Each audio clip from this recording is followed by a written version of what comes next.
Suppose നിങ്ങൾ SL ഹിറ്റായി, അപ്പോൾ അതിന് ശേഷം ചെയ്യേണ്ട ഒരു 5 ടിപ്സ് ഞാൻ പറയാറുള്ളൂ. സോ വീഡിയോ ഫുള്ള് കാണുക, ഫോളോ ചെയ്യുക, കമൻറ്റ് ചെയ്യുക. ഒന്നാമത്തെ പോയിന്റ്, സ്റ്റേ ഇമോഷണലി ന്യൂട്രൽ എന്ന് വെച്ചാൽ ഒരിക്കലും നമ്മൾ റിവെഞ്ച് ട്രേഡ് ചെയ്യാതിരിക്കും. സപ്പോസ് നമ്മൾ SL ഹിറ്റായി, അപ്പോൾ നമുക്ക് ആ പോയ ഒരു എമൗണ്ട് തിരിച്ച് പിടിക്കണം എന്നുള്ള മൈൻഡ് സെറ്റോട് കൂടിയിട്ട് വീണ്ടും മാർക്കറ്റിൽ ജമ്പാവും. നമ്മുടെ റൂൾസ് ഒന്നും ഫോളോ ചെയ്ത് വീണ്ടും നമ്മൾ എൻട്രി എടുക്കും, അത് SL ഹിറ്റാവും. അപ്പോൾ നമ്മുടെ ഇമോഷൻസ് കംപ്ലീറ്റ് ഡൗൺ ആവും. രണ്ടാമത്തത്, റിവ്യൂ ദ ട്രേഡ് ലോജിക്കലി. നമ്മളോട് തന്നെ ചോദിക്കാം, ഞാൻ എൻ്റെ എല്ലാ ട്രേഡിംഗ് പ്ലാൻസും ഫോളോ ചെയ്തിട്ടാണോ എൻട്രി എടുത്തത്, എൻ്റെ സെറ്റപ്പ് വാലിഡ് ആണോ, അല്ലെങ്കിൽ ന്യൂസോ വല്ല വോളറ്റാലിറ്റി എഫക്റ്റ് ചെയ്തോ SL ഹിറ്റ് ആവാൻ എന്നുള്ളത്. മൂന്നാമത്തത്, ലോഗ് എവരിത്തിങ് എന്ന് വെച്ചിട്ടുണ്ടെങ്കിൽ ജനറൽ ചെയ്യാം നമ്മുടെ എൻട്രി സീക്വൻസ്, നമ്മുടെ മാർക്കറ്റ് കണ്ടീഷൻ, പിന്നെ നമ്മുടെ ഇമോഷൻസ് ബിഫോർ, ഡ്യൂറിങ്, ആഫ്റ്റർ.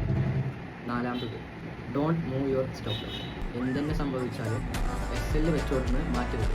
കാരണം നമ്മൾ പ്രോപ്പറായിട്ടുള്ള സ്ട്രാറ്റജി ഫോളോ ചെയ്തിട്ടാണ് നമ്മൾ എൻട്രി SL ഒക്കെ വെക്കുന്നത്.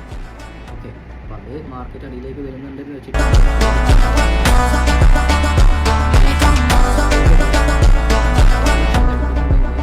നമ്മളെന്ത് ചെയ്യാം, മാർക്കറ്റിൽ നിന്ന് വെച്ച് ഓഫാക്കിയിട്ട് പുറത്തിറങ്ങിയാലും പോവാം. അല്ലെങ്കിൽ നമ്മൾ ഇമോഷൻസ്